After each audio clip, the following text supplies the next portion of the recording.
Deep in the Nevada desert lies a place called Lovelock Cave. It's a huge cave full of shadows and echoes. For centuries, Native American tribes whispered stories about this cave. They said it held a secret, a history hidden from the world. They spoke of red-headed giants, cannibal giants. This story that you're about to hear is the story of the violent and bloody war that the Paiute Indians had with these massive giants. Lovelock Cave wasn't just any cave, it was the site of a brutal massacre. And it held the remains of ancient relics, forgotten tools that were thousands of years old, and something far stranger, enormous mummified giants. In the 1800s, a brave Native American woman named Sarah Winnemucca shared her people's stories. She was a member of the Paiute tribe and became well known for her efforts to preserve and share her culture's rich history and legends. Among these stories, she wrote about mysterious giants who many generations ago once lived near Lovelock Cave. This cave, located in Nevada, became the focal point of many tales passed down through generations. And it would be the location of the climax of a brutal and savage war. These giants were unlike any other beings. Not just tall like a modern-day basketball player, we are talking way bigger than that. Their presence was both fascinating and terrifying to the Paiute people. Newspaper articles from early 1900s retail uncovering the skeletons of red-headed giants that were 9.5 feet tall in this area. According to the stories, Sarah's people, the Paiute, had to fight these formidable giants. The giants were not just tall and red-haired, not like modern people with gigantism who are generally weak. They were the opposite, massive giants who possessed unmatched speed and power. They were also known for their cruelty and aggression. The giants also had 6 fingers and 6 toes. Some say that the reason many native people would lift their hand up as a greeting is to reveal how many fingers they have. The giants frequently attacked the Paiute, digging deep holes in the ground at night and capturing unassuming natives. According to the legends, they stole the women and they dragged off victims that they would later eat. Some of the mummies found in the Lovelock Cave were between 8 and up to 11 feet tall.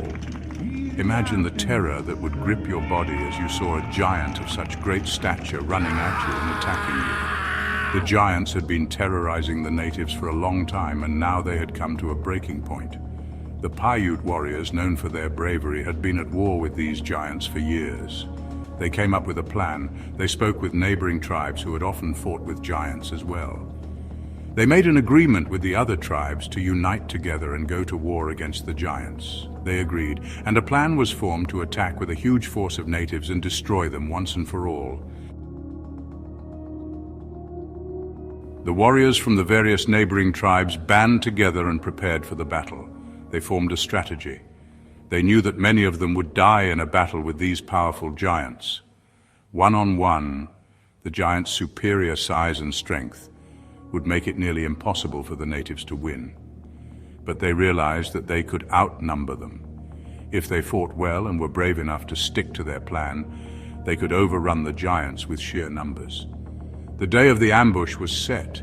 The Paiute Indians and their allies formed their attack. Swooping in on one of the giants' strongholds, the surprise attack was effective, ambushing the giants with a relentless attack, using the assault of arrows effectively. The larger warrior giants joined into the brawl, hurling rocks and arrows of their own and dominating native warriors in hand-to-hand combat. The giants managed to do great damage to the Paiutes and the allies and were killing many of the warriors. But the natives managed to scramble back into the fight and continued their relentless attack. The giants fled into the dense forest. The natives lit the brush on fire, and the giants, after many days regrouping, had used reed boats that they used for fishing, and then went out into the lake. The giants stayed out in the lake for a few days, but the last night they went to shore and went up and into the famous Lovelock Cave.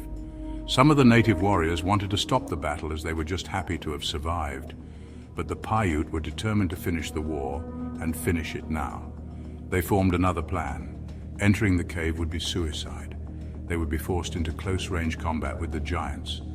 So instead, they started a huge fire at the mouth of the cave. They built a massive bonfire. They ensured that the smoke from the fire would pour into the cave, smoking out the giants. Any giants who ran out of the cave were picked off by the warriors' arrows.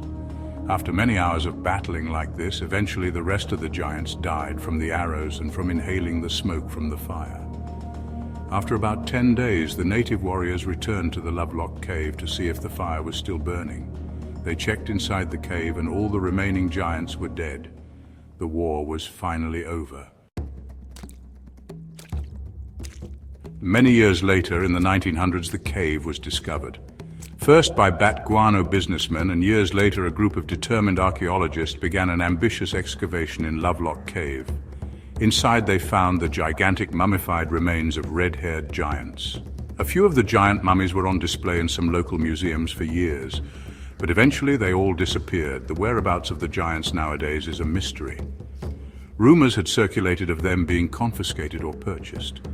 Even such rumors as one of the mummies was bought by a fraternity and used as part of a hazing ritual.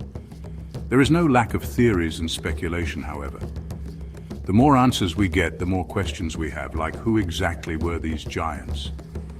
Are these long-lost ancestors of the ancient Nephilim? Is this the same type of giant as the one in the Kandahar giant story in Afghanistan? Were these giants a forgotten race who traveled here thousands of years ago from the old world and ended up in North America? If so, then our history has a lot of holes in it, don't you think? Write your thoughts and theories in the comments below. Well, my friends, until next time, thank you for watching. Remember to subscribe and we will see you soon right here on Ancient Giant Mysteries.